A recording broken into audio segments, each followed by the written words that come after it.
Hugh. It's really a great pleasure to be here, and I want to thank Ian and Bryce for bringing us into this event. You can always tell an event is really special and it really hits a chord, because this, I have to be honest, we changed venue 2 times on this because it was very popular, and it's great to see this large audience out here, and I know that you will not be disappointed. It's a great topic. We're always looking for areas where the business school can partner up with law. It's a great faculty and a great part of our university.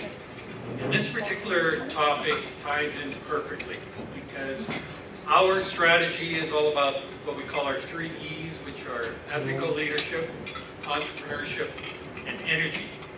And those 3 areas all dovetail very nicely on what you're about to hear. I have the great pleasure of introducing Roberta Romano, who is a Sterling Professor of Law at the Yale Law School and Director of the Yale Law School Center for the Study of Corporate Law. Her research is focused on state competition for corporate charters, the political economy of takeover regulation, shareholder litigation, institutional investor activism and corporate governance, and the regulation of security markets and financial instruments and institutions. Professor Romano is a fellow of the American Academy of Arts and Sciences and the European Corporate Governance Institute, and a research associate of the National Bureau of Economic Research. She has received the Yale Law Women Teaching Award 3 times, and is the author and editor of numerous prominent corporate works. Ladies and gentlemen, please join me in welcoming your keynote speaker for this morning, or for this afternoon, for the evening. All of the above, because we've been listening to her all day. She's awesome. Professor Roberta Romano.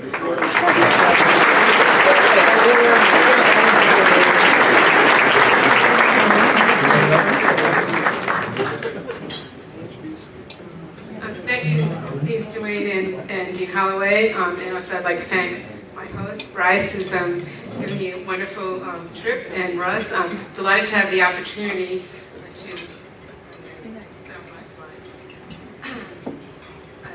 proselytize to, I guess, the people who are hopefully proselytized already. So let me just go over an outline of my remarks. I'm going to briefly touch on the rationales for securities regulation, and then say a little bit about the essentials of regulatory competition in its idealized form. I also refer to this as competitive federalism in securities regulation. Say something about the benefits of regulatory competition, and then meet some of the objections that are often raised against having regulatory competition. In this, I'll take a closer look at the U.S. corporate charter market, which is the epitome of competitive regulation, and the federal legislative process in the U.S., and a comparison of regulatory competition in the ideal with the passport system that you have here.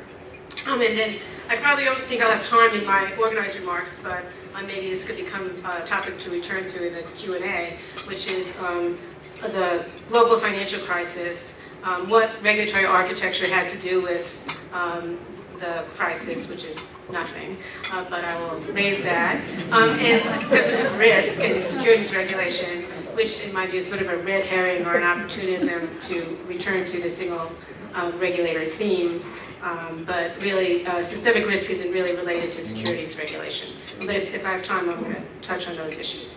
So let me start by briefly reviewing the rationales for security regulation, which has actually already been mentioned by our previous speakers. But the 2 key rationales or core rationales that people talk about are the underproduction of information or market efficiency, which is related, although it's thought more broadly than just sort of growth companies. But that's generally one of the themes. And the other is investor protection from fraud or market integrity.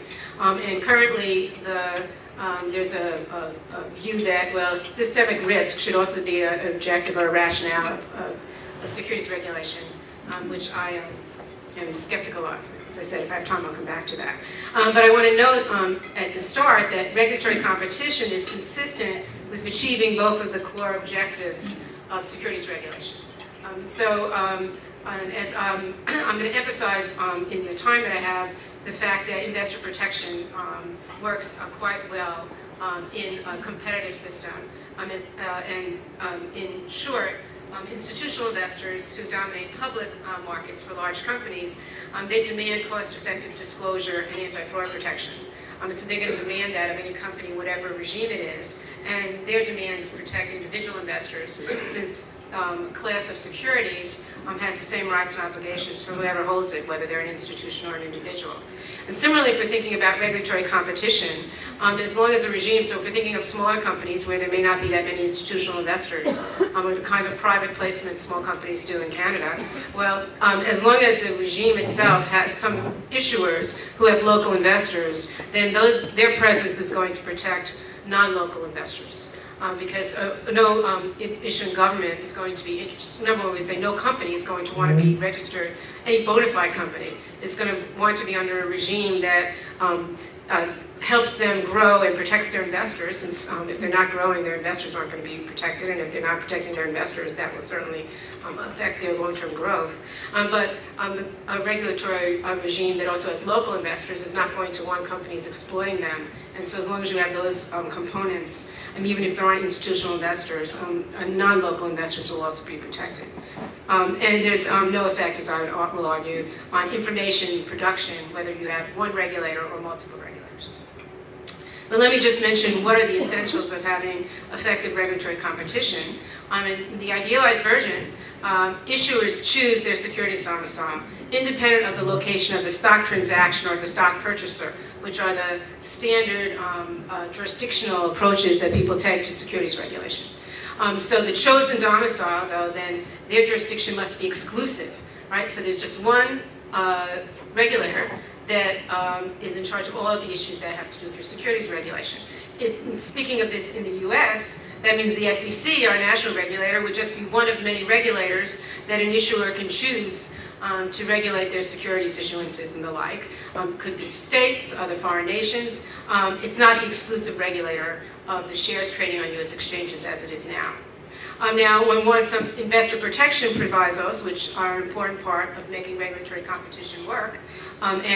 Here, as I'll talk a little bit about in more detail, one needs to disclose to investors who is the securities domicile, right? Who our securities or principal regulator would be at the time they're acquiring or purchasing their securities. And the other thing would be is if a company wants to change its securities regulator midstream, then they have to allow the investors to approve such a domicile change. As I said, I'm going to come back to these. But that's sort of the essential outline of regulatory competition. Well, what are the benefits of having competitive regulations of securities compared to having a single or a national regulator? So there are manifold benefits. First is improved incentives for promoters. So if you think about capital, or if we're thinking about financial capital, it's competitive. People can put their money in lots of different things. So if they're choosing, right, they're going to put it in an investment that they think gives them a good return. So a promoter, if they're looking at regimes, it has to choose a securities regime that investors will feel comfortable with and think that it will protect their investments. Right? So given that demand, right, of the investors, right, the promoter then is going to look for a regime that it thinks will give it the best price it can get when it sells those shares. So if it chose a regime that had no anti-fraud provisions and had no disclosures, no one's going to want to pay very much money for the stock of that company. Right? If you're a promoter, right, you're interested in getting the highest value you can for the shares you're selling. So you have an improved incentive to find a regulator that has the kinds of regime that your investors think well of. It also improves the incentives for the regulators themselves, right? Because the regulator has to be responsive to promoters, right? And they see, right, if they have a regime that investors don't like, then promoters are not going to want to list themselves under that regime, right? And so there'll be a signaling effect, right? There's a feedback effect because they see, well, all of a sudden they're not getting any firms that are registering their securities in that particular regime. And in fact, the ones that were there want to move out because there's now another regime that has more effective regulation. So that improves the incentives for a regulator to be responsive, right, to the demands of investors of these firms. It also then fosters innovation and experimentation by the regulators, because if you come up with something that improves the value of a company, right, you can get a benefit by companies that will want to be registered with you. So if you have a better method of disclosure or more effective exchange trading or the like, right, one regulator can adopt that, and then other regulators see what's going on, and well, they may then adopt that too. Whereas when you have a single regulator, there isn't that kind of feedback and responsiveness. I'm going to come back to this with some evidence on this as well. Having multiple regulators and a choice of regulators allows for differentiation. It facilitates local and regional needs being adapted to a regulatory system. If you have just one regulator that has to regulate businesses across a diverse country such as the US or Canada, right, you're going to be stuck often with sort of something that doesn't allow tailoring or customization of the rules. So in the US, the federal rules are all mandatory rules. It's sort of the expression, you know, as you all know, is the one size fits all, right? And if you have sort of local regulators, for instance, Alberta has a lot of oil and gas companies and small companies compared to sort of Toronto, or in Ontario you've got financial institutions and larger companies. Well, the regulations and the disclosures that make sense for one sector don't make sense for the other. And having regulatory competition allows for that. You also get harmonization, so you might have differentiation where it's necessary or where it's valuable, but you can also get uniform laws, but the way they emerge is different from a centralized system, right? So when you have regulatory competition, harmonization or uniform requirements for securities, for instance, registration or disclosure, come from the bottom up. It's the demands of investors, right, who want certain kind of rules, and the issuers who respond to that, that will end up having uniform rules. Whereas if we're thinking about a centralized system, the harmonization is top down. And sometimes people at the top may know what they're doing, but it's sometimes hard to think that the regulator is actually going to know what the best rule is, without sort of getting that from the bottom down, from the people on the ground, right, who are sort of seeing what the issues are. Right, so that's a different type of harmonization. So just because we have competition, it doesn't mean that you get rid of it and there's no uniformity or standardization when investors want to do comparisons, but it comes from a different source.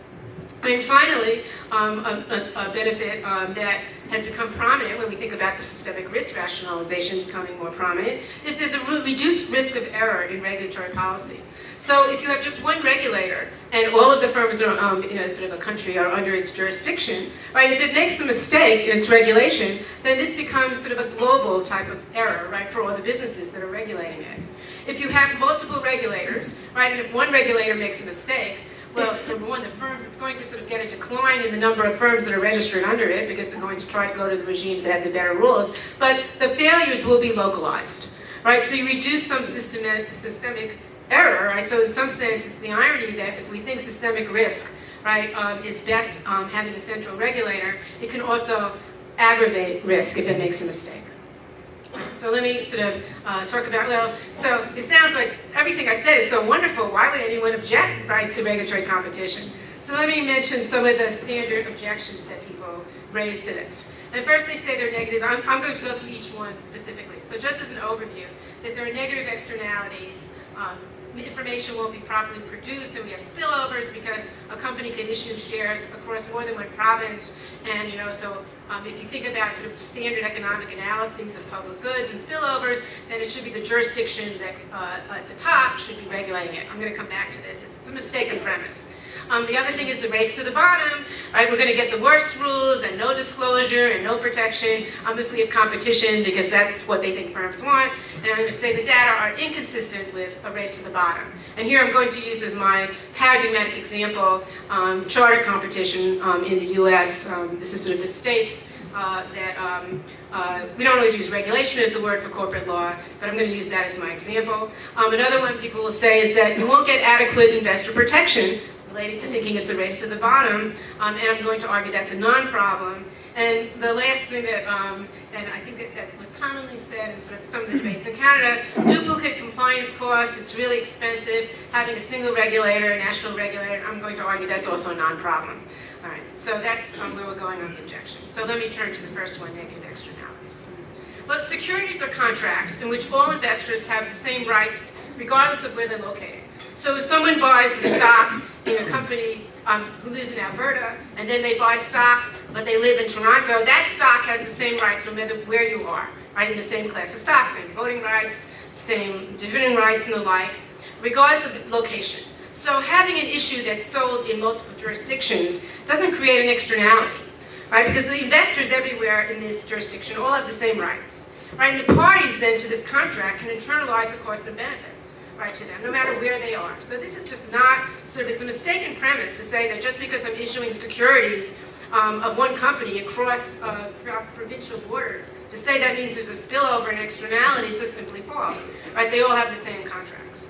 Would information be underproduced, right? So that's what they're worried about, saying, well, information is a public good, so, one person gets information, right, and if I produce it, right, everybody else should be able to get that information. There's no marginal cost that's greater to disclose to one person or another, so the private market will underproduce information.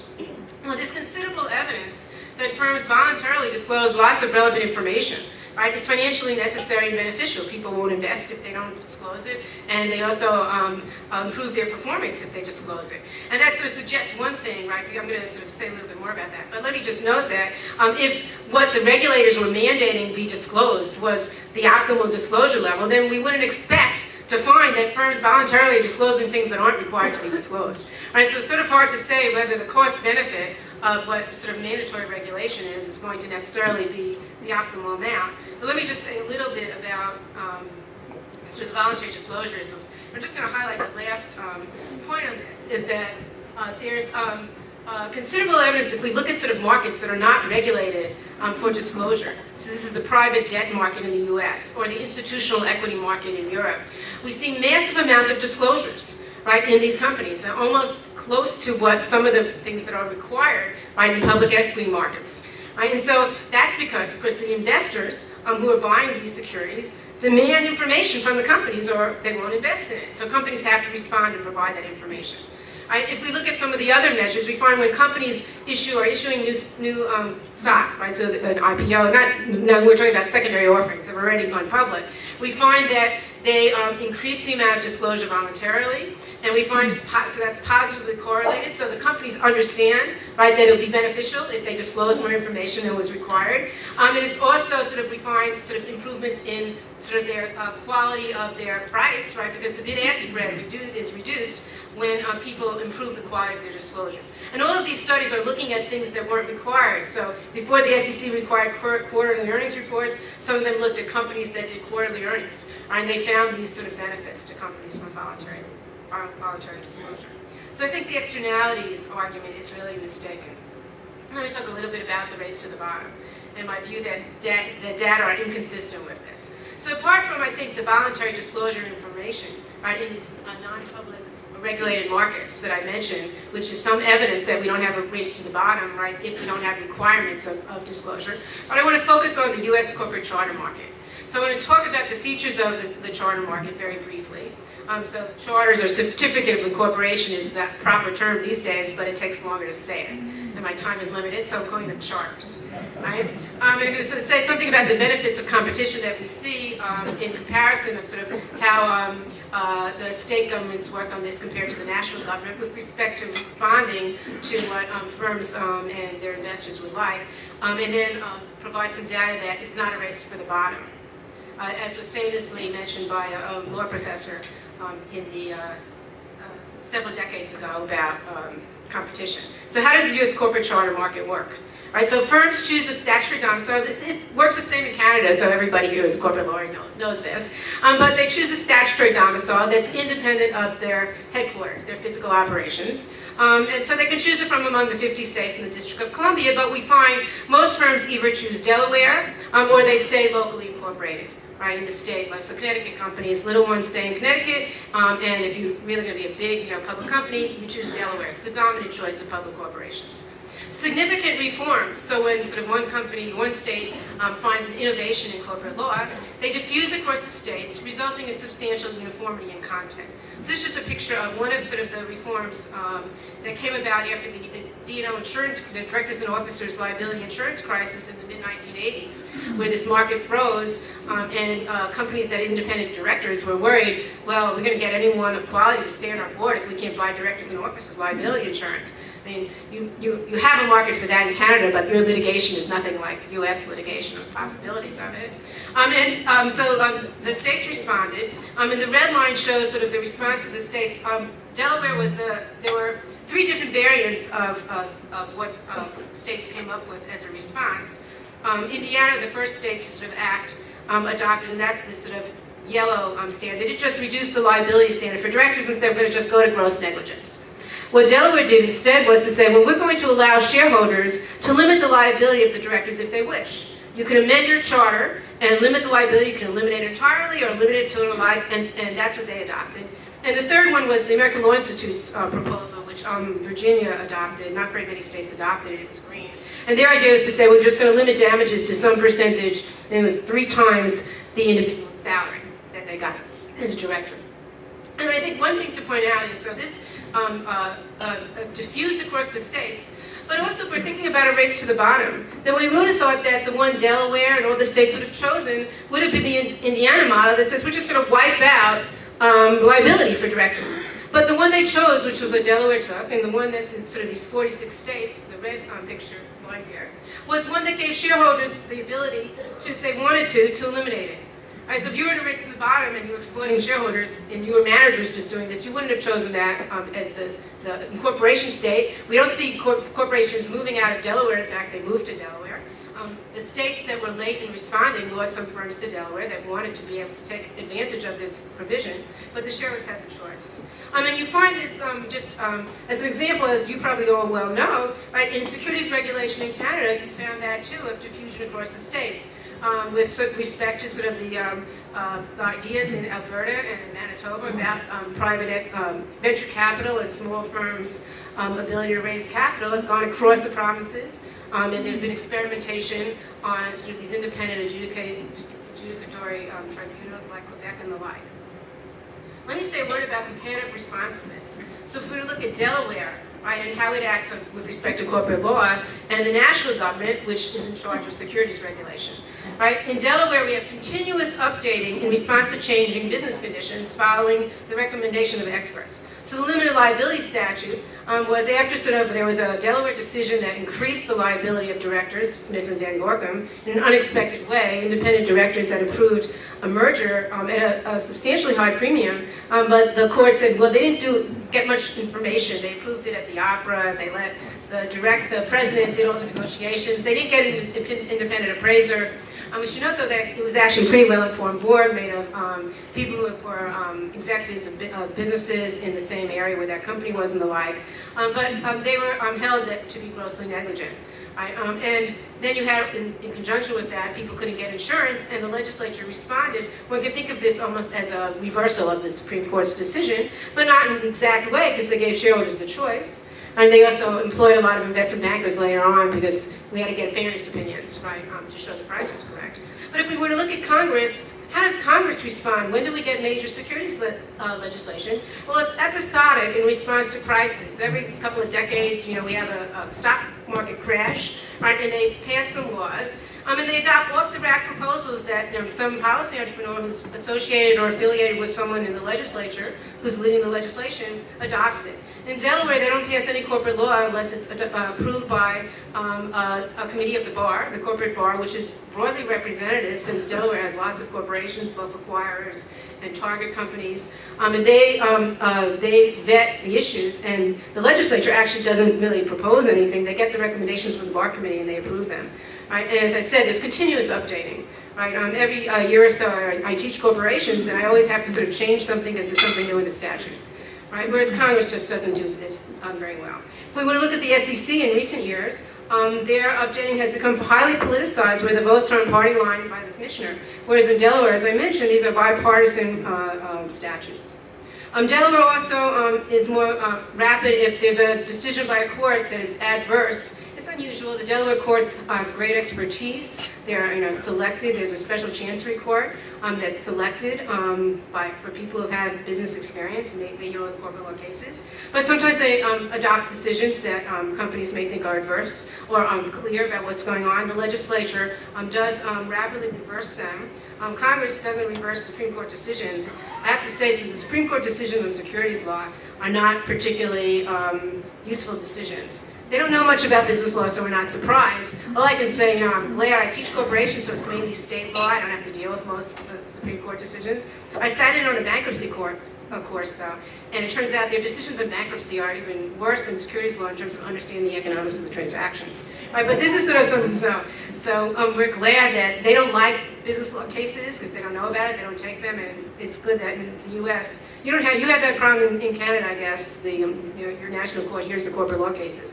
But we're lucky in the U.S. that the Supreme Court does not. But this is just some data on number of corporate law cases that reversed or clarified. It's really, 1967 is a little early for this time period, but the data went back to that. And they reversed about 28 decisions. So, and the leading case, we took the lead one that they did, Van Gorkum, was a year and a half. If we looked at Congress, so there was a colleague of mine did a study of reversals of Supreme Court decisions by legislation of the U.S. Congress. Not one of them was a securities case, except in his study, since then, one of the land case. Now, that's not saying that maybe they need to be reversed, so maybe their decisions are fine, but it takes much longer. Not surprisingly, because Congress has a lot of other things on its mind, and I think the thing to point out is the national government doesn't have the interest that a state has in that's competing with other governments, right, other regimes, to respond to the needs of its constituents. Delaware makes a large percentage of its revenues. 20% of the tax revenues of the state come from franchise taxes that corporations pay to register to do business. And since they're not really doing business, they're just incorporating there. And so it has an incentive to respond. Right? Whereas the national government, it would be trivial. The SEC, does add to the, to revenues, right, to Congress, but it basically doesn't have the same objective. And in fact, we see it's not as responsive. I should also note the substantive content differs. State corporation laws are enabling statutes, right? So you can customize it. You can tailor your charter to your needs. There's a default that they think most companies want, but if it's not exactly what you need, you can change it. The form of most securities laws, or I should say most, the form of securities laws and the regulations they're under are mandatory provisions, right? So they're not customizable. They're one-size-fits-all provisions, which are detrimental. And it's harder to do that if you have competition and have to respond to firms. Let me just note on the empirical research. So I've talked about their being responsive, right? But maybe they're being responsive to managers to exploit shareholders, right? It doesn't say just because you're more responsive, it doesn't say which the direction is. Is it racing to the top or to the bottom, to use that metaphor? But on balance, if we look at the empirical research, we find that shareholders have benefited from competition. So when people do event studies to see the stock price reaction, right, to various unexpected events. And I think one of the best set of tests of this is to see, well, what happens when a company reincorporates? Does the stock price go up or does the stock price go down? Right? Because if shareholders thought this was a bad thing to propose a reincorporation, right, then we'd expect a negative impact on investors. Right? Because we know managers only sort of put things up that they expect to get the votes for them. Right? So if they thought this was bad and maybe they're not going to be able to vote it down, we would expect a negative effect. Well, there's been 8 event studies of reincorporations, and we find that the stock price is either positive or insignificant statistically, but we don't find any negative information. I'm going to sort of move on to sort of note the other 2 issues, right? Inadequate investor protection. I think that's a non-problem, right? As I said, we're going to sort of we can put in protections, right, in competitive regulation here that requires the regime to be disclosed. And shareholder approval of a regime change. And that in Canada, that's already happening. If you're if you're incorporated under the federal statute and you want to change, right, you have to have a shareholder vote. In state corporate law, because to do a domicile change, you have to do it in the form of a merger, where the company, the company that's incorporated currently in Virginia that's moving to Delaware merges with the Delaware corporation. Mergers require shareholder votes, right? So there's always a vote on the domicile change. Right? And so if we have that, as I've mentioned, the choices of the informed investors are going to protect the uninformed investors. and similarly, bona fide firms and local investors protect others. Right? And so investor protection, to think it's inadequate, is really mistaken if you have the right, an effective setup. Duplicate compliance cost is also just not a problem, because under regulatory competition, there's a single regulator. Right? The firm chooses which domicile is its securities domicile, and then all the other sort of domiciles have to accept it as the regulator. So this is the corporate law model, where we have what's referred to as the Internal Affairs Document, as do you in Canada, right, which requires all the states to defer to the jurisdiction, I should use provinces here, but to refer to the statutory domicile, right, the incorporation state. And so under securities competition, I'm changing the jurisdictional rule, right? It's not going to be where the stock is traded or where the investor is located, but the firm's domicile for securities purposes. And so all the other issuers, right, so all the issuers comply with only one regime, and all the other provinces and the other states, whichever, US or Canada, have to sort of defer to that regulator. Right? This is similar to the passport system that you have, right, in a principal regulator, but it differs from the passport system in that Ontario can't say, I don't want to play. It has to participate and recognize the other ones. And also, harmonization is not required. If you get harmonization, it's because it's coming from the bottom up. That's what everybody wants. Right? So all the companies, right, we're going to see, if we don't have the rules that Manitoba has, right, all the Alberta companies are going to go back to Manitoba, so we'll adopt those rules. Right? So mutual recognition of the passport system, though, would achieve the same thing as the corporate law model when it's expanded to cover all facets of securities regulation. Now it doesn't cover everything, but there is no duplicate cost. It's just a non-problem. Let me just note some differences between sort of what I'm pushing for, issuer choice over passport system. But I have to say a passport system is sort of better than a single regulator, right, from my point of view. But there's a friction in that in the passport system, in a sense, you can say the regulator is choosing the issuers, right, by it's saying sort of in our jurisdiction, right, you're the companies that we're the principal regulator for. Issuers could change their choice, I guess, if they changed their physical headquarters. So Alberta companies moved to Manitoba, and now they're no longer under Alberta. But that's more expensive than changing your statutory domicile, which is just a paper change. And so that increases the exit cost. And so that reduces some of the benefit you have as a regulator from innovation, because you're not going to directly get all the companies to be locating in under your jurisdiction. And the feedback effect, then, of telling us which are the rules that companies like and which are the ones they don't, is stickier. Non-harmonization is not a problem as long as firms need to comply only with one regulator's requirements. The passport system, you have this problem of wanting to harmonize everybody. If you don't have to harmonize, then that facilitates regional specialization. Fees to multiple regulators is really not a big deal. In the US, companies pay franchise fees to every state in which they do business. So they're not a big cost, right? So I think that's sort of just not an issue. And in fact, differential in fees is something that can provide incentives. You can profit from your innovations by having companies under your jurisdiction coming in and registering under you. I think I'm sort of out of time, so I'm not going to talk about systemic risk, but I will make one statement about financial regulation in terms of the architecture. And that is the number of regulators did not matter from the global financial crisis. So whether you had one regulator or multiple regulators, right, the UK, a single regulator system, the US, a multi-regulator system, they didn't perform differently. Right? Both failed to stop a national crisis. There were financial institutions that had problems in both places. National regulatory systems did not perform better than the Canadian system. In part, there are many reasons for what was going on and differences across the financial institutions. The specific regulator did not matter in nations experiencing the crisis. The problem was leverage. So commercial banks and investment banks and universal banks, they're all highly levered, and they all held toxic assets. The regulated versus the unregulated sector, the regulated sector fared much worse, right? So the banks were the ones that created the problem. Of course, banks are what we're worried about in terms of key connections to providing credit in the financial system. Unregulated hedge funds were not at the center of the crisis. They weren't as leveraged as banks either. And if we were to look at a sector, right, on average, what sector was holding more of the toxic assets? It were banks. Right? It wasn't sort of insurance companies. Now, I have another paper where I argued this was related, or it was facilitated by the Basel capital requirements. When you have international capital requirements that are all the same for everybody, right? And you have risk weights that maybe made sense when they were adopted in the 80s, but by 2010 they didn't make sense anymore, which favored residential mortgages, right? And so that you had less capital to hold for that than a corporate loan. Right? Well, then there was an interest or an incentive for banks, right, to sort of hold more of those, and they didn't have to hold as much capital. Right? And so that sort of created some of the problem, and you can see that when you see that certain financial sectors held more of them on average and had more failures than other institutions that weren't under those regimes. So I just use this to say that calls for regulatory consolidation, we need just one regulator, securities or all financial institutions, are more opportunity-driven than data-based in terms of the global financial crisis.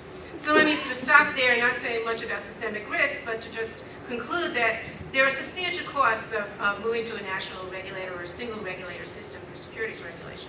You lose the benefits that you get from regulatory competition of improved incentives on the part of both the regulators and the regulated. Right? Increased innovation by experimentation and the ability to tailor to local or regional needs. There's an increased risk of error in regulatory policy with systemic effects versus being locally contained when you have a variety across the regulations. And well, I didn't get to sort of an absence of evidence, I should add that competitive federalism would not meet regulatory objectives, and some suggested evidence that I look at in the state, U.S. state context of looking at how corporate charters work versus securities regulation. Some evidence that national regulation might be worse. I didn't get to the systemic risk rationale, which I think is mistaken, but I think it's best explained more by policy.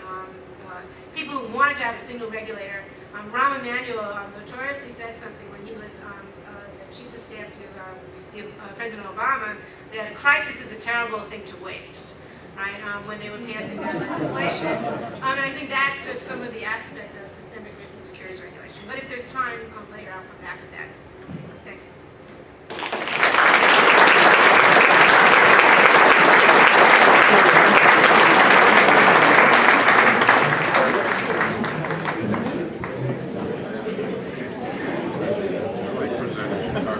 Thank you very much, Professor Romano.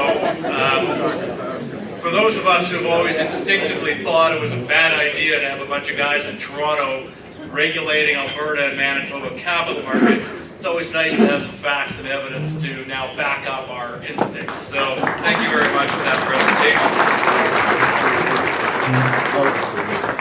Whenever a public figure takes a position on an important issue, as Henry Kissinger used to say, it's always nice when it has the added benefit of being true.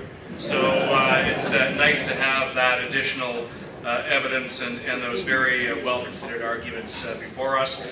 So we're going to invite everybody to begin to enjoy your coffee and dessert.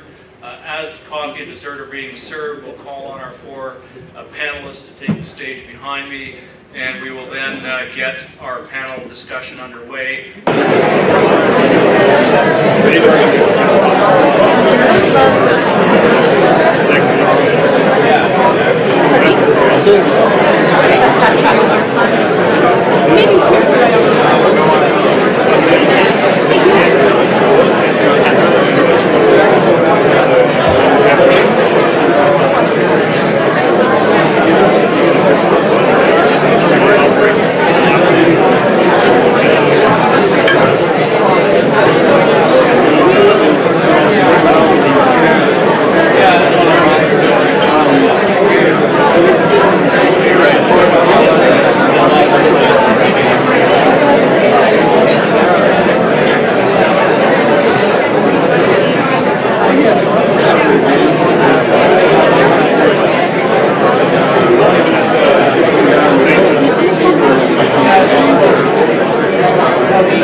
By Professor Romano, we're now going to enter into the Jerry Springer-inspired part of the program today, where we're going to have, I think, a lively and intelligent panel discussion.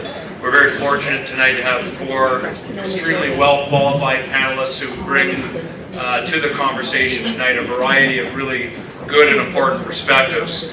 And so I'll just quickly introduce those panelists, talk a little bit about the format, and then get into our discussion. There will be an opportunity after the initial round of questions and after the initial bit of discussion for members of the audience to pose questions or give very, very brief speeches disguised as questions in order to keep the conversation going. So I'll just begin with our panelists on stage tonight. On your right, and again, people who need very little introduction, but Doug Horner, Senior Advisor to the Premier on Internal Trade and Federal Provincial Relations of the Province of Alberta.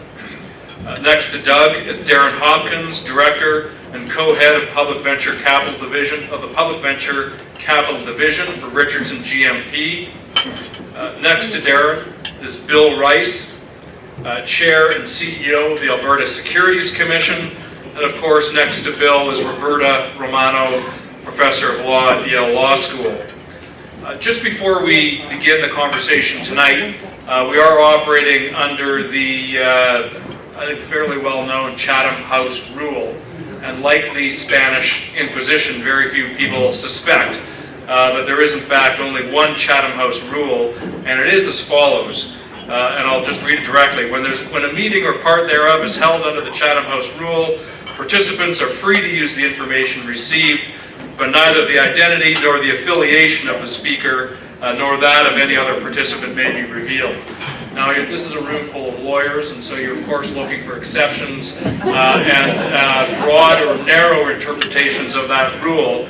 But I want to be very clear that what the rule is intended to do is facilitate free and open discussion. So we want Bill, Darrin, Roberta, and Doug to all be able to openly express views without those being directly attributed to them on Twitter, Facebook, or in any other public medium. But it does not at all preclude you from talking about the general subject matter of tonight, talking about the great work going on at the University of Calgary Faculty of Law, or the University of Calgary Haskayne School, or to generally engage in discussion about the really important issues coming out of tonight's event. So just direct quotes attributable to individuals are things that we're asking you to avoid, so they're as free as possible to express interesting views here tonight. So that's the Chatham House rule.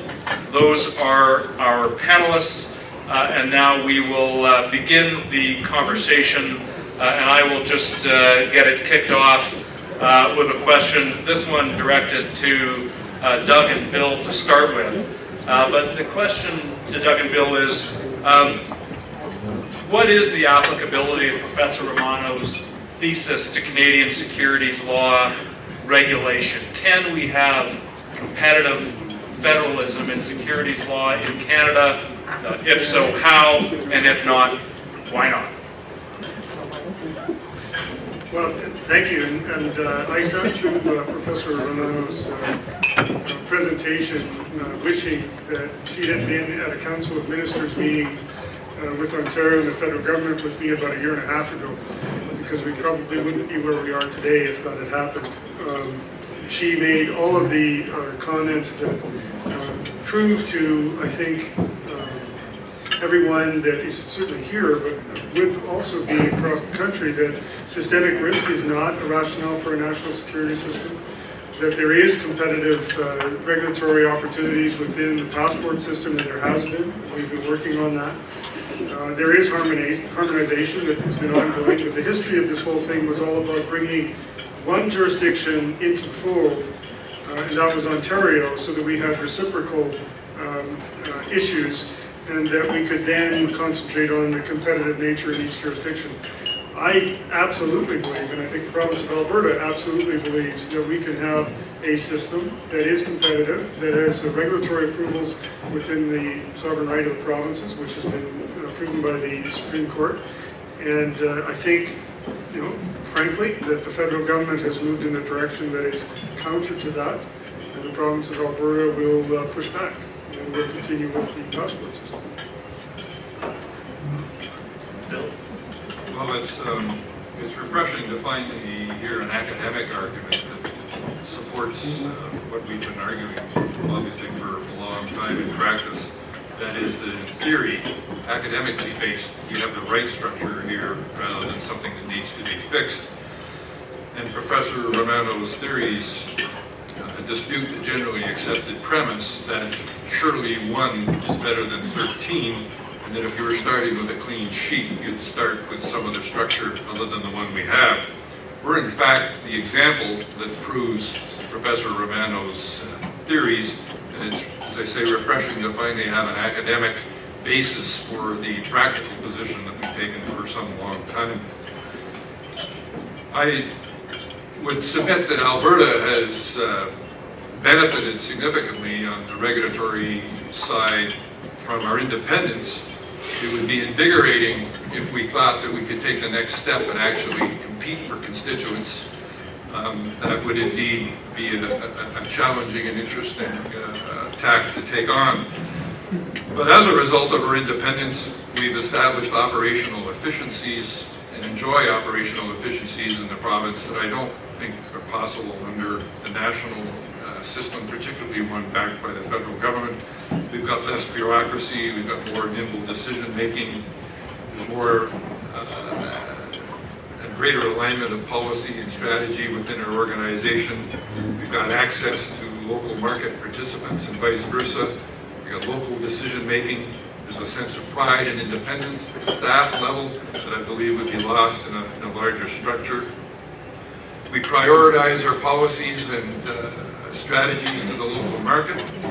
We don't feel the same need to compromise on our principles and positions. So at an operational level, I think there are significant advantages to our independence. On the policy level, we have demonstrated across the country that innovation is greatly enhanced by the current structure. In British Columbia and Alberta, certainly we focused on junior issuers, venture capital issuers, junior capital pool companies. Most people here are aware of would never have existed were it not for the push from these two provinces. BC has pushed principle-based regulation.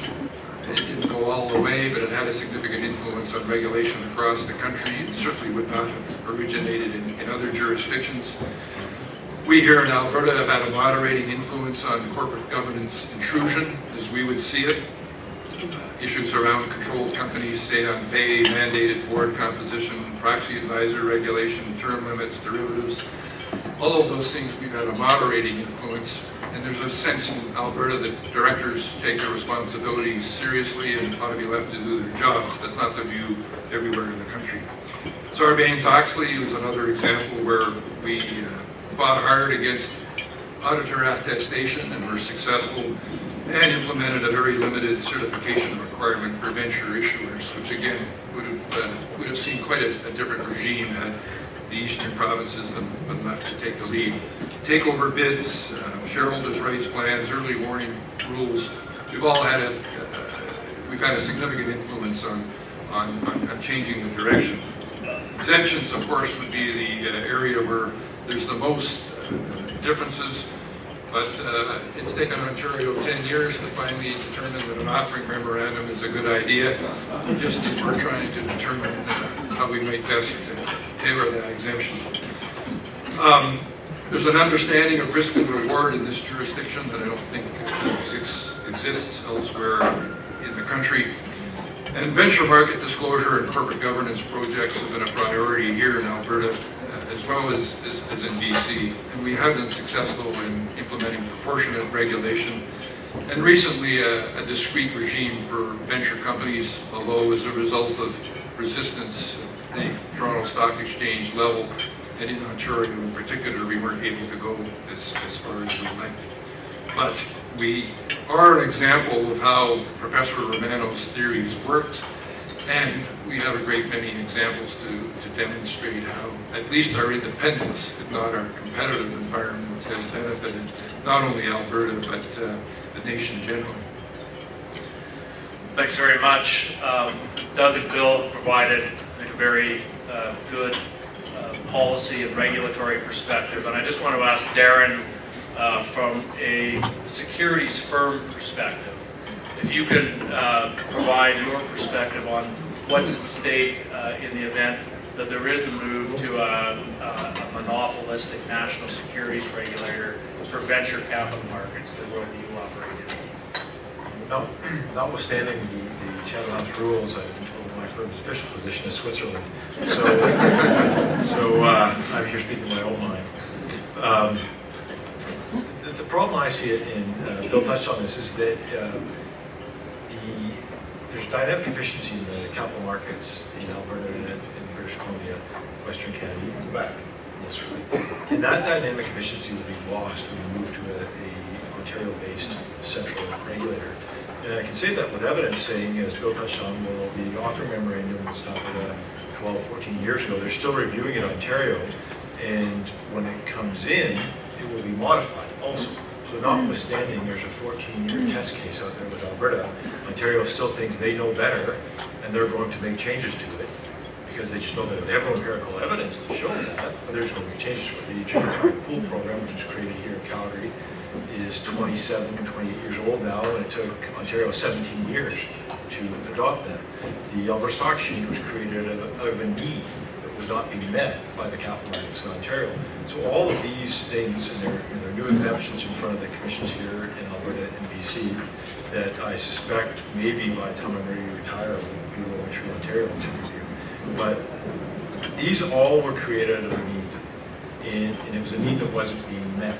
So now to take this and then put it into Ontario, which is, it's obviously politically driven. As soon as Flaherty came out and said he was thinking of this, the Premier of Ontario jumped on that and said it's going to be headquartered in Toronto. End of story. And that is a problem. So now you have the politician in Ontario dictating what the securities regulations are for Canada. It makes no sense. I think my personal fear is that the public venture capital markets will be destroyed with the national securities regulator because it doesn't respond to dynamic efficiency requirements in the market. And it is proven that it doesn't respond. So this is not just a fear, it's been proven. And if you look at, in 2011, there was approximately $11.5 billion raised in the public venture capital markets in Canada. In 2013, we were approximately $3.5 billion. So there's over $7 billion in public venture capital that has disappeared. That should be the focus of the federal finance ministers. Okay, what are we doing? How do we get that back? Throwing a national regulator on it is going to make it worse, not better.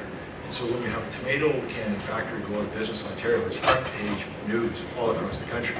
And there's $7 billion of public venture capital that has just evaporated since 2011, and the federal government's not concerned about it. So that tells me exactly what we're up against. And also a very fact that Alberta has been very proactive here. Doug Porter's done a fantastic job of being proactive on this, fully understands it, and has carried it forward on a national level to say to the federal government, look, we know capital markets in Alberta, public venture capital markets, let us show you what we think might work better. And he's been completely deaf-eared. That is 100% indication how it will be going forward with the national security regulator, because that our interest right here would be persona non grata. So given the potential negative impacts on capital markets in Alberta and other jurisdictions, I just want to come back to Doug for a second in terms of the dialogue going on at the federal provincial level, and just ask if you could share your view on the draft national securities regulation that's been issued by the federal government, and what is going on in those conversations between governments at this point in time. Well, I think one of the things that I could say right out of the gate here is that Alberta is not going to be jumping on to the banner and the bandwagon that has been created between Ontario and British Columbia and the federal government. The legislation, and we just got the legislation, came out on September, I think, 8th, the federal government released the consultation of the draft. We have that draft, we've got 60 days, we're going to be making comments, but there's, as has been typical in a lot of the discussions we've had in the past, there's some very broad definitions, and I'm in a room full of lawyers. You know, when you have a broad definition, somebody's going to fill it with what they want. And we're very concerned about that. We're very concerned about the significant role of the federal finance minister. And coming back to what Darrin talked about, in fact, Professor Romano talked about, when we talk to the federal government and the other provinces about what the future should hold, we talked about what was the problem we were trying to fix.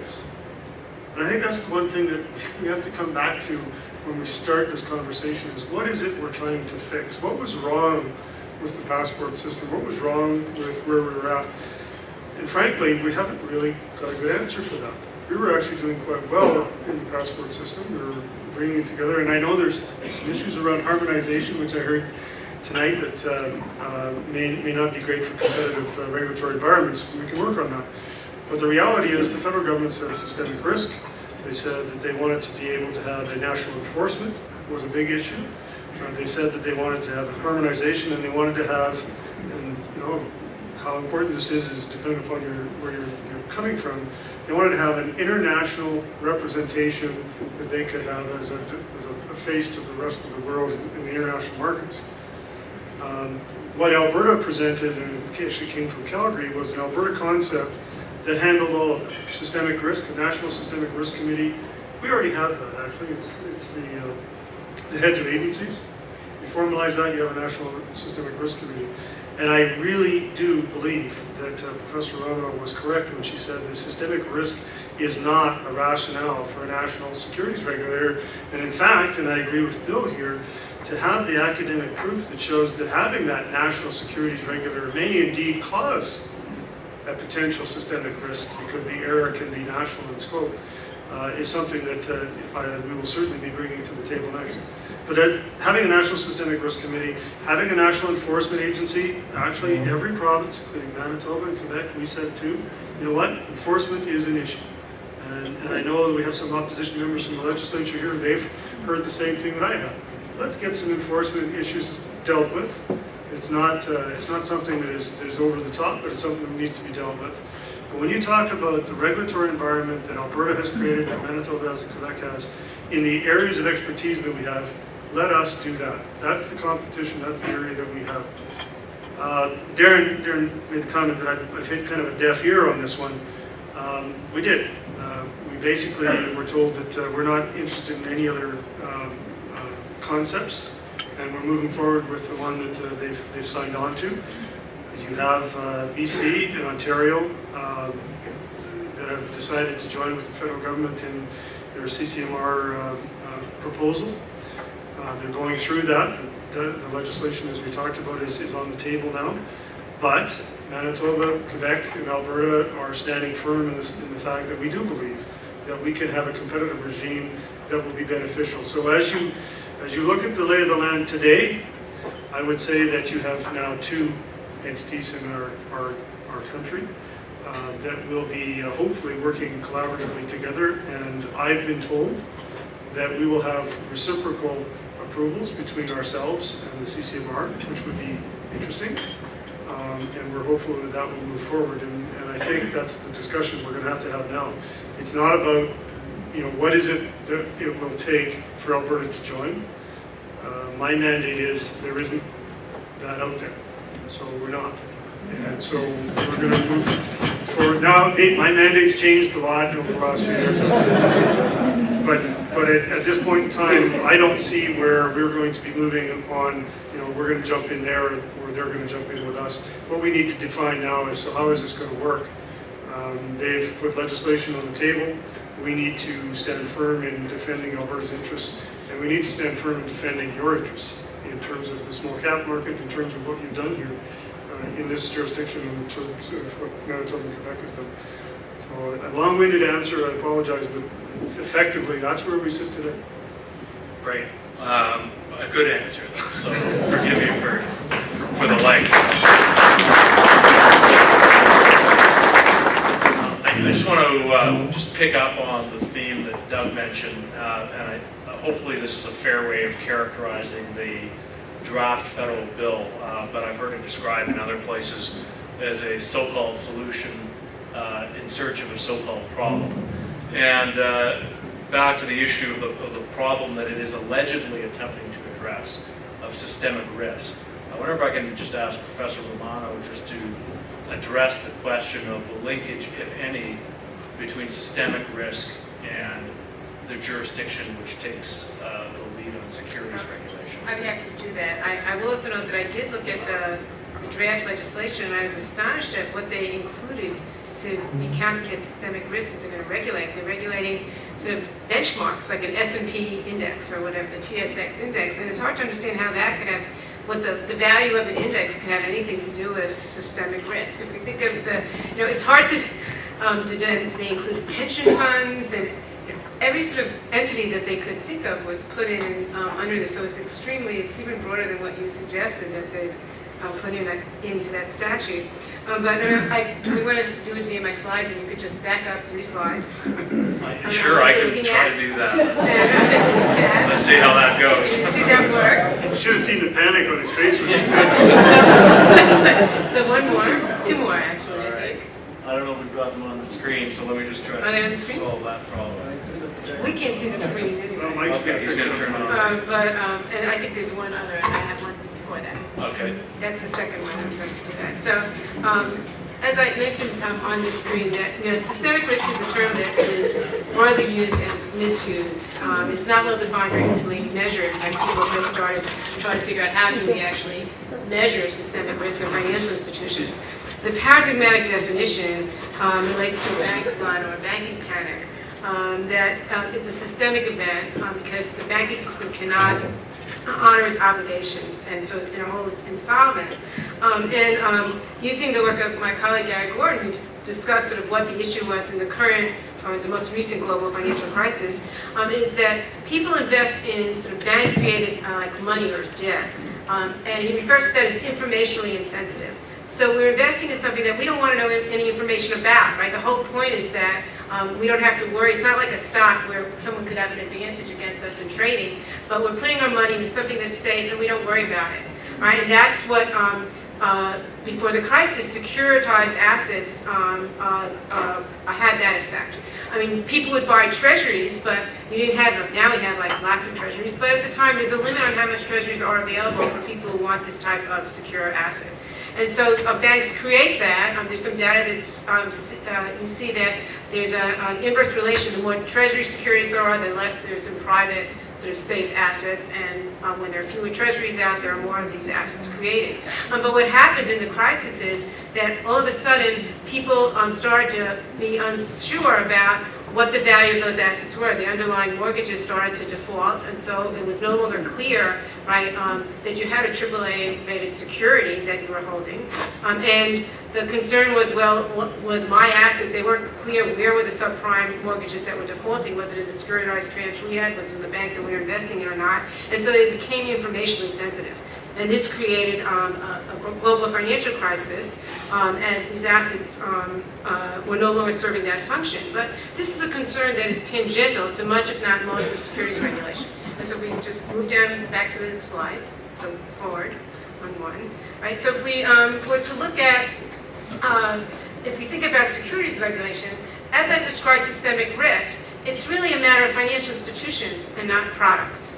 Right? And certainly not traditional securities products. Why are we concerned about financial systemic risk? Well, the concern is that when financial institutions, if we have this contagion where one financial institution, people are afraid that it's insolvent, and they think that's true of all financial institutions, which may not be true. The concern is that it affects the real economy by contracting credit. And so that's what the concern is with systemic risk. And the institutions where this is arising are banks and other non-bank, bank-like institutions that are engaged in maturity transformation. So they have these short-term assets that they're using to finance long-term assets, as everyone understands here, that you can't then have all those short-term liabilities be called upon you, right? Because you can't liquidate your assets to cover that. Right? And that's what creates these problems. If we think about most of the kinds of entities that securities regulators are regulating, they're not involved in that type of transaction. Nor are the traditional securities products things that could create systemic risk. And so on this slide, I was to refer to a study by some economists, Koval and his co-authors, that sort of looked at, if we look at sort of securitized residential mortgages, did have the fact that they were correlated across each other. When one sort of had a problem, there was a correlation in the others. If we look at sort of individual securities like corporate bonds, right, the data shows that, well, what really affects them is not market-wide economies, but firm-specific ones, or single things that affect those assets. So they're not likely to create systemic risk, right? If we look at the kinds of institutions, right, so financial institutions, which are the subject, of course, are subject already to sort of prudential regulators, where we feel that that sort of is what the focus of, the Basel rules were more focused on micro issues about an individual institution's stability, and so they weren't thinking about what might make one institution stable could end up creating sort of, if you have, this is sort of my argument about the same rules, if they're all following the same policies,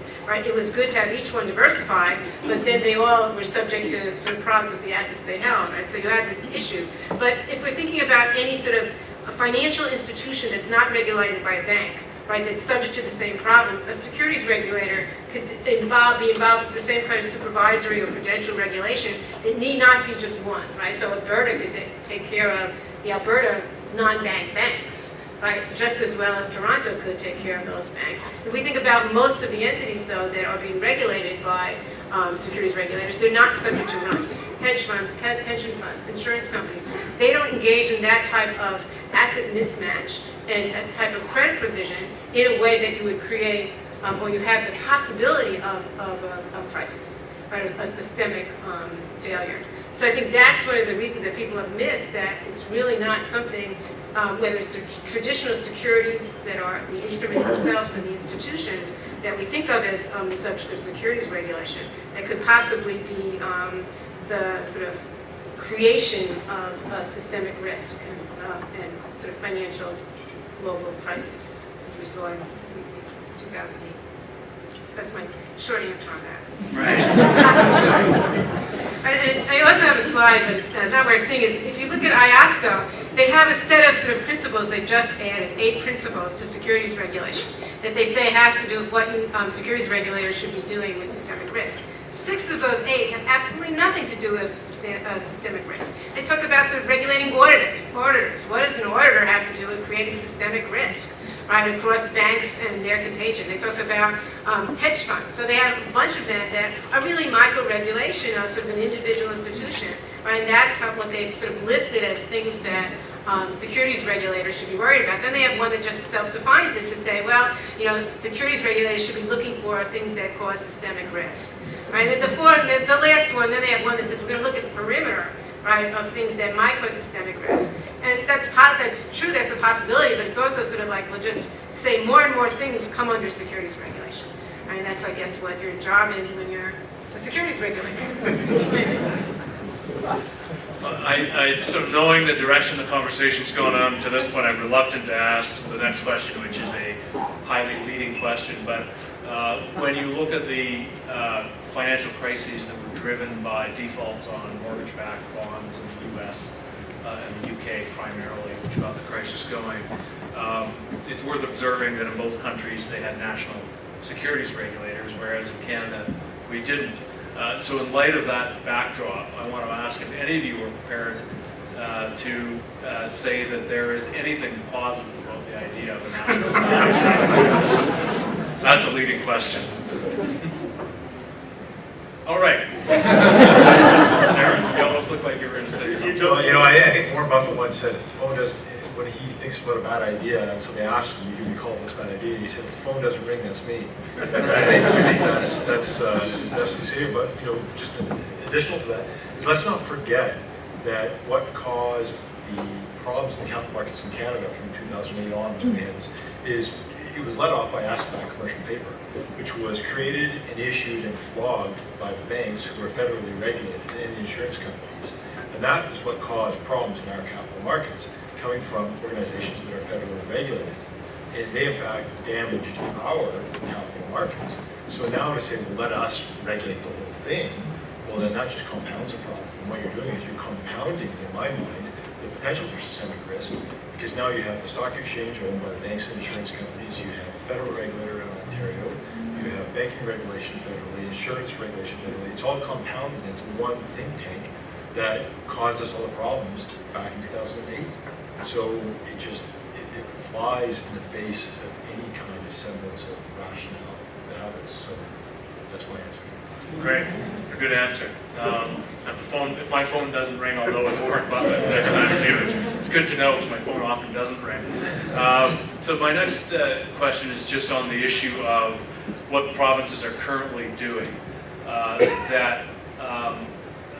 Though there's an argument, and I've heard it in places before, and it doesn't seem completely unreasonable to me, that when securities regulation happens at the provincial level that enforcement is sometimes not as aggressive as it should be because the players are too close to one another.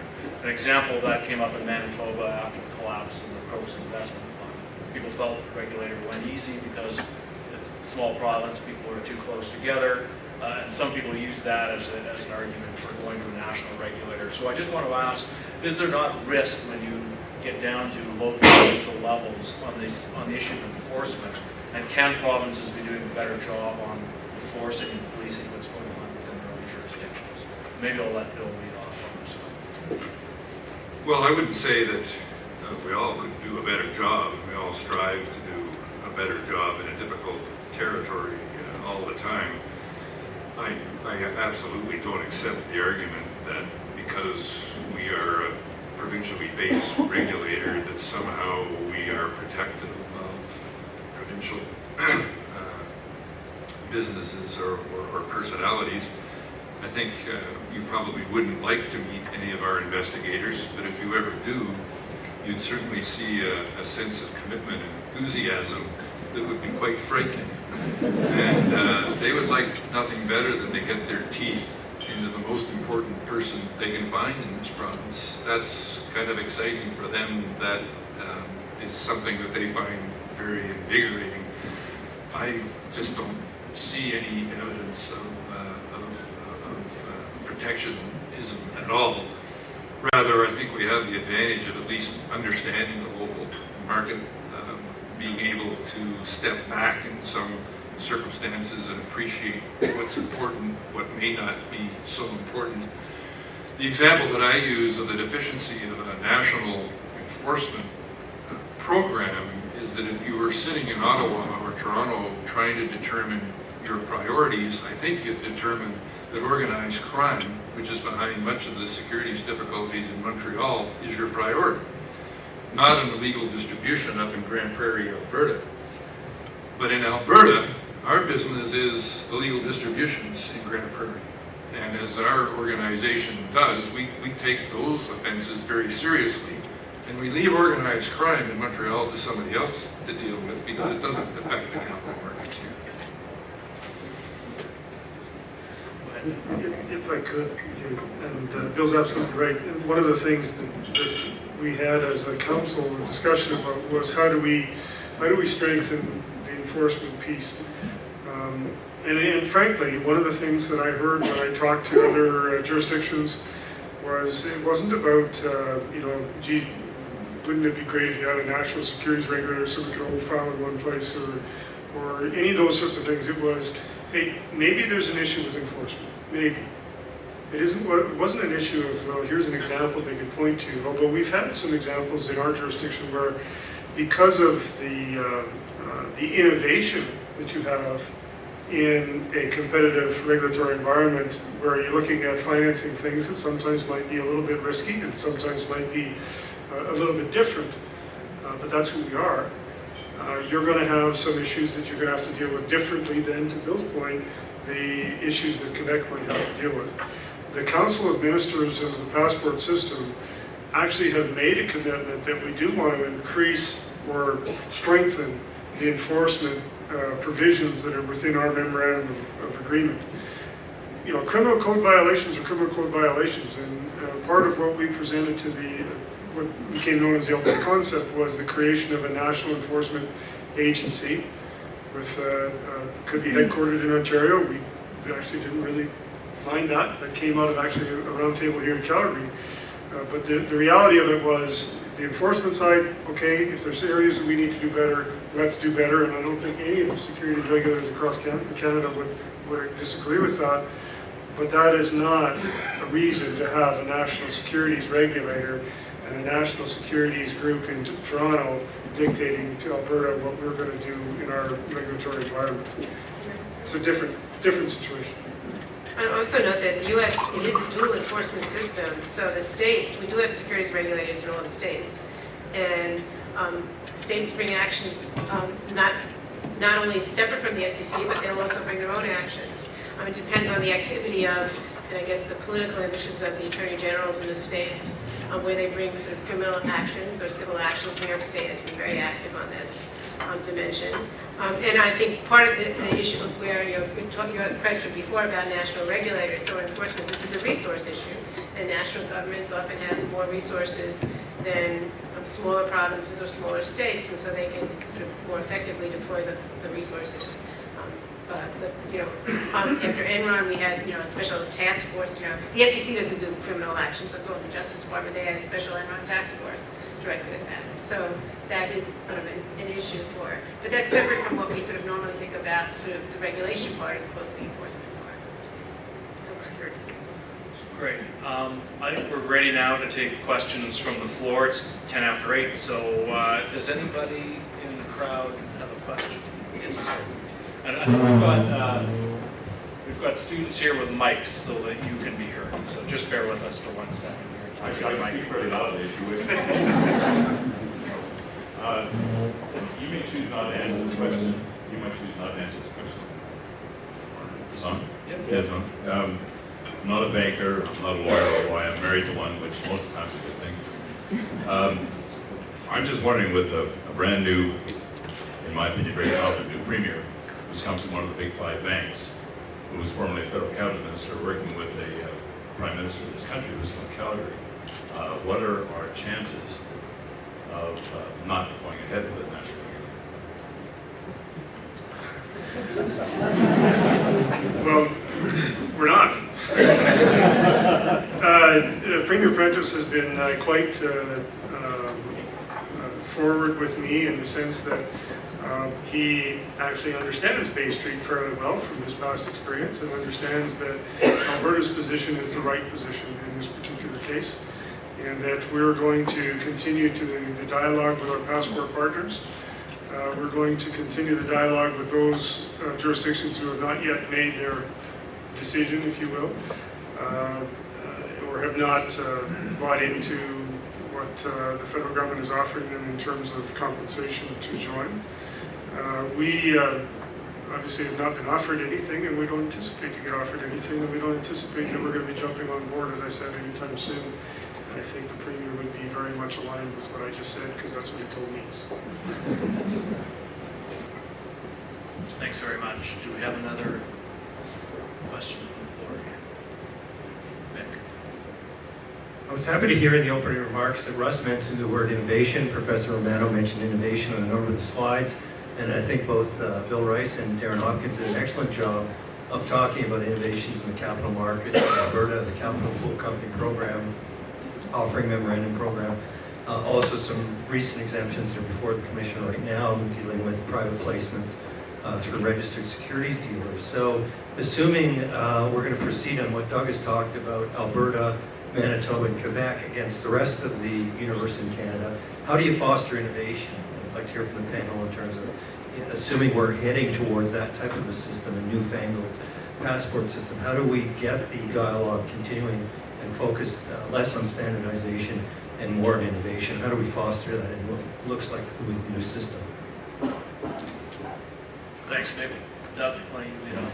Well, I'll start that, ask maybe Bill to chime in too, because I know all of the regulators have been talking about how they are going to be able to continue to do the job that they do on a day-to-day basis.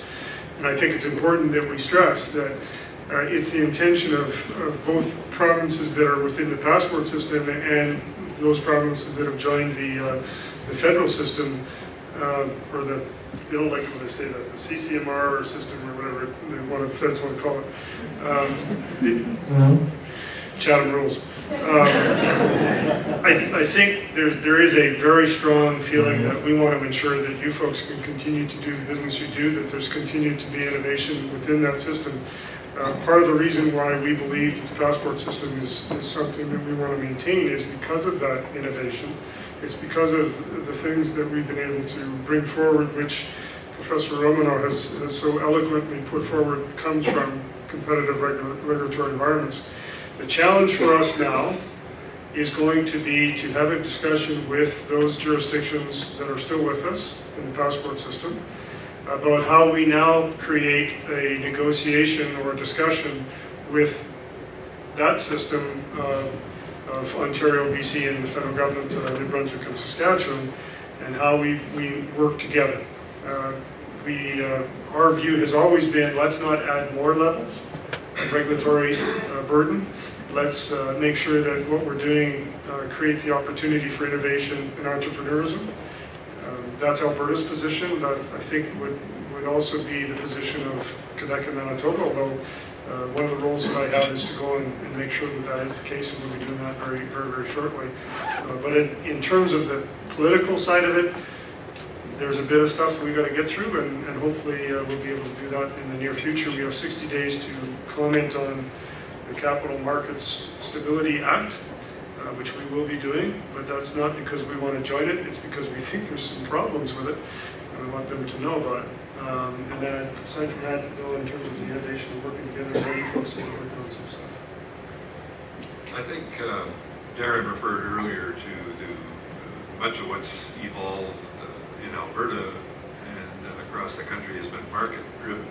There must be a strong market voice, and a lot of the good ideas obviously come from the market. We've got innovative thinking within regulatory bodies. I know people find that hard to believe, but it actually exists. A good deal of time goes into trying to make things more imaginative, more efficient, more effective, and a little different from what's been done every other year in the past. One of the essential elements, though, for innovation, I believe, is if we don't go all the way to competition, we must have our independence.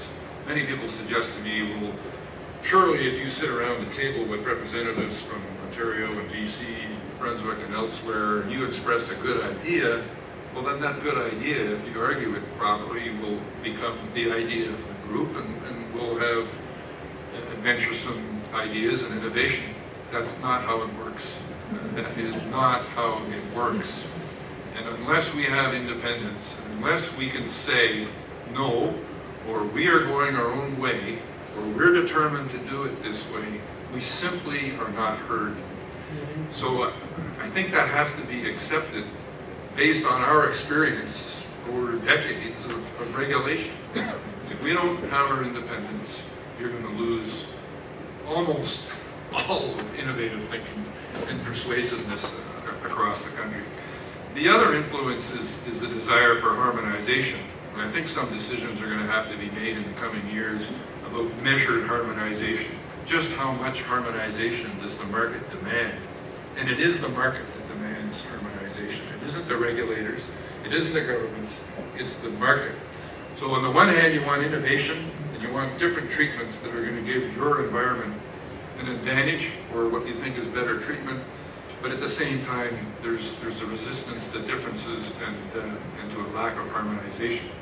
I think in this coming environment, we're going to feel a little more free to go our own way because choices have been made elsewhere in that respect. It hasn't been our decision to split up the CSA or to move off. It's been the decision of others.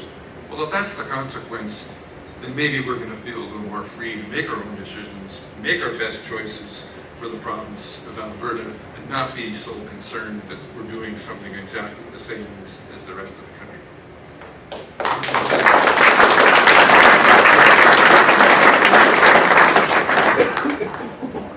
Any other questions from the floor? I don't mind adding something to that.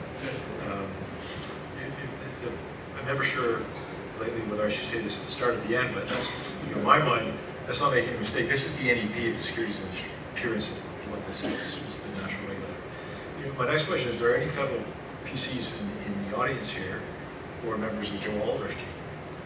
There are lots of MPs from Calgary, the PC government. I don't see anybody here.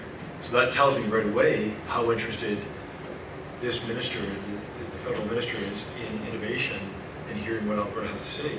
Alberta has disproportionate amount of capital market participation in Canada, especially when we go to the public venture capital market side of it.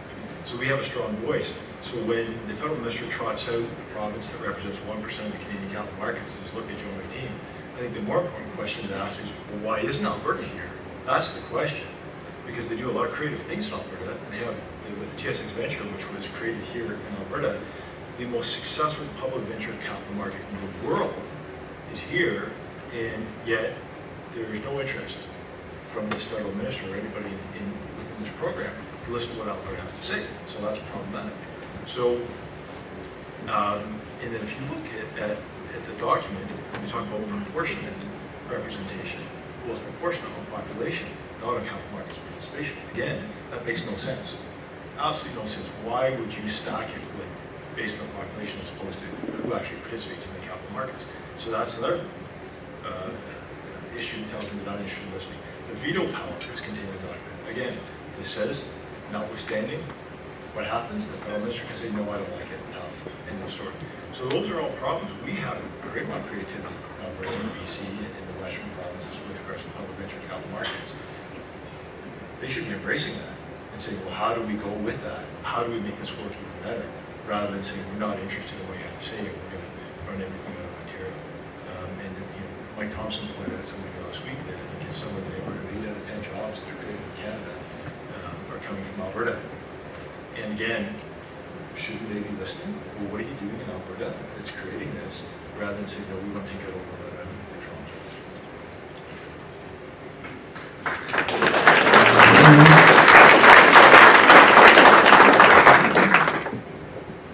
I would just like to say that I'm here from the Superintendent's office, and he asked me to come and Can't hear you. Mike's not on. oh, sorry.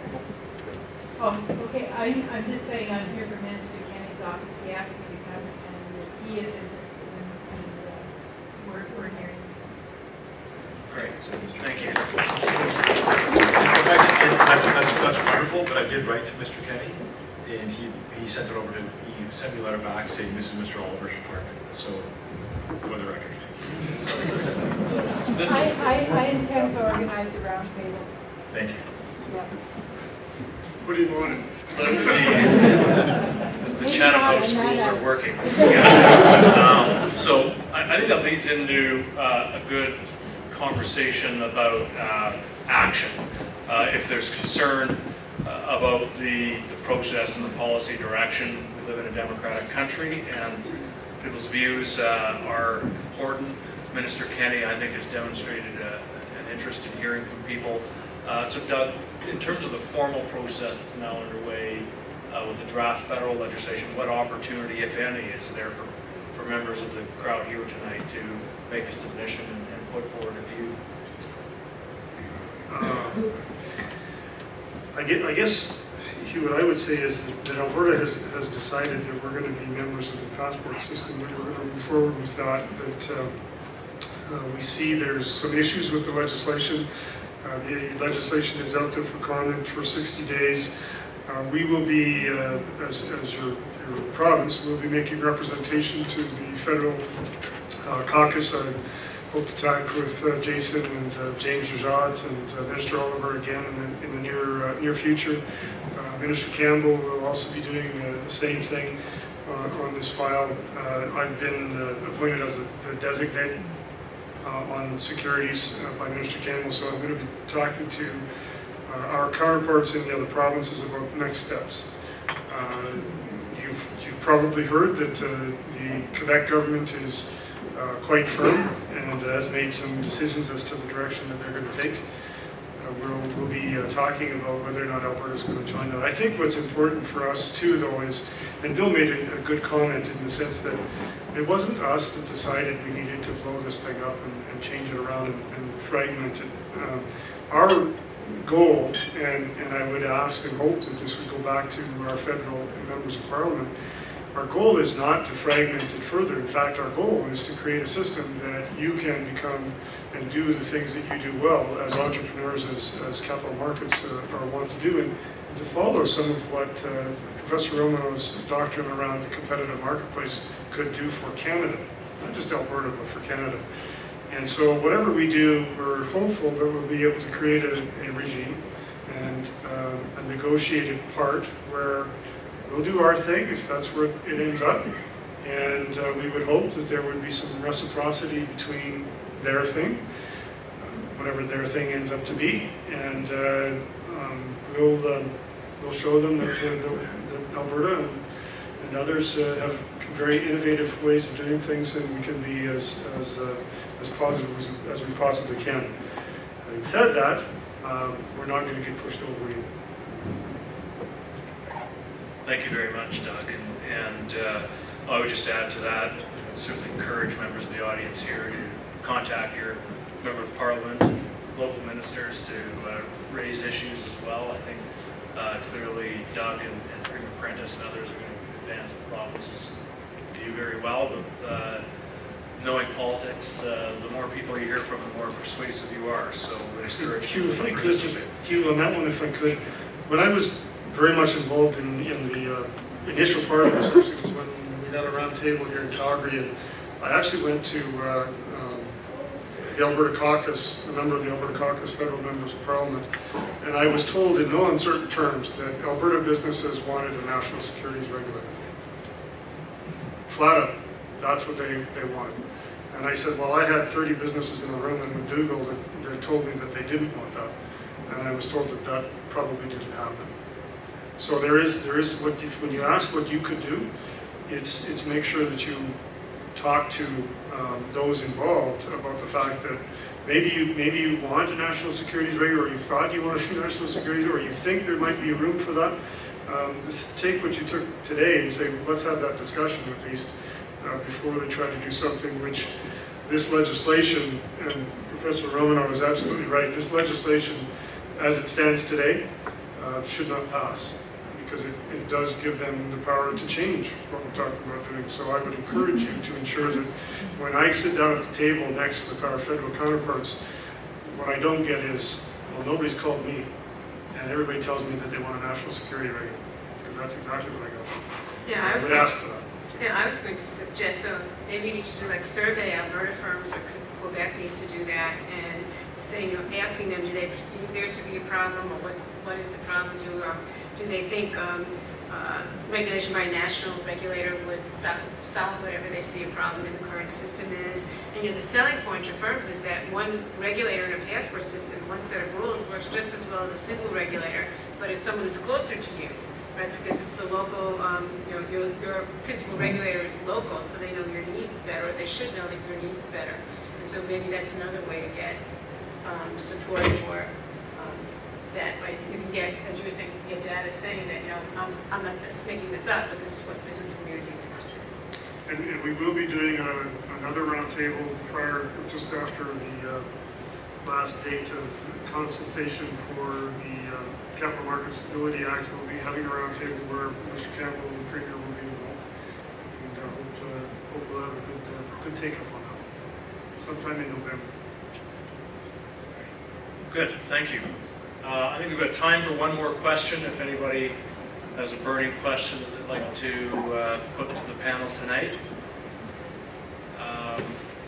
Okay, actually, I've got one last. Oh, sorry. Bryce, yes. I'm just interested, I'm sure you guys have gone over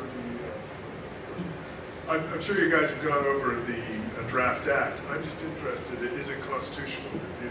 You obviously designed the act to get through the opener of the Supreme Court decision that gave sort of national importance to risk management. But as Professor Romano points out, they've really lumped a lot of stuff in the systemic risk category. Do you think it could pass Supreme Court muster? Well, I'm flattered that you'd be interested in my opinion. I'm prepared to concede that it doesn't mean anything. And obviously start off with some bias, but after the Supreme Court decision was rendered, which clearly gave to the provinces jurisdiction over securities legislation, there was a bit of a opening left there that perhaps something like systemic risk was a matter of national importance, and if it was a matter of national importance, then surely the trade and commerce power in Canada was intended to deal with an economic issue of national importance. So maybe that's somewhere where the federal government might have a jurisdiction. When I heard that they were going to pass legislation which would be focused to a significant degree on systemic risk, I thought that they were going to put their toe in the door and use that opener from the Supreme Court of Canada decision to present legislation which would at least get them to the table. It really appears that they couldn't help themselves. And as soon as they started writing They've not only got the door, the barn, but the whole farm is in there. And as Professor Romano stated, it's right down to the very specifics of securities regulation. You can't differentiate what we do as provincial securities regulators and what they would purport to do under the heading of systemic risk. So I'm not a constitutional expert, and even if I were, it wouldn't make the difference. But I think they've made a mistake. I think they've bitten off way too much, and in fact, they have now given an opponent some pretty strong ammunition. I feared that Quebec would take them on, but they'd have something of a weak case because the federal government had made a measured intrusion into the territory. But it isn't measured at all. It's the full gulp. And I think there's lots of ammunition there to take them on. So it really would be something if a dispute over securities law reignited Quebec separatism, but I'm not sure. I'm not sure that anybody's prepared to go that far. Or Alberta separatism. I think that's a great note to wrap up on tonight. I'm personally a big fan of Section 92, and we'll continue to ride that horse for as long as we can. But thanks again. I also just want to encourage everybody, if you get a chance to get a copy of Professor Romano's book as well. It's a really, it's a terrific read and lots of great empirical backing for, what's a really important issue for Canada and Alberta. Thanks a lot.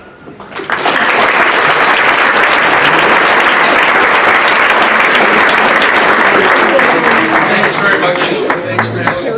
Wasn't that great? Wasn't that wonderful?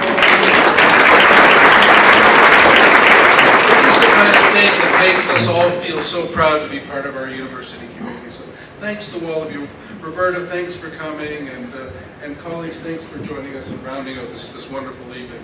And if you want more of this, there's all sorts of stuff like this that's going on in the Haskayne School of Business, in the Law School, in the School of Public Policy, and across the university. So if you want more of this, then get involved. We are Calgary's university, and our ambition is to look like and embody and reflect all those things that make our city and our province what they are today. So do please get involved. And in that regard, I'm delighted to tell you that this evening, Dean DeWalt and I are formally launching a campaign to establish a chair in Western capital markets to talk about the very sorts of things that we heard about tonight. And so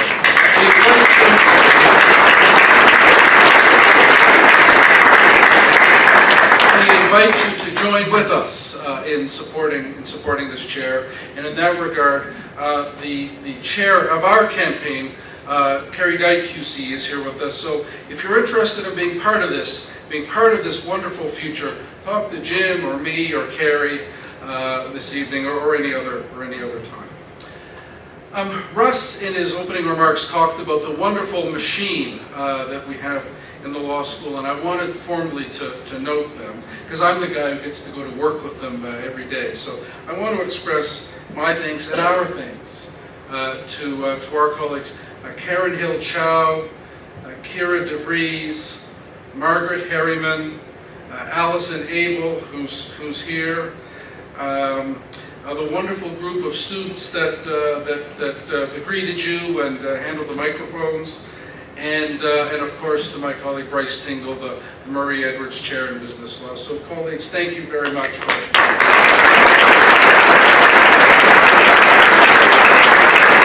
And thanks to you all for coming. Have a great evening and get involved.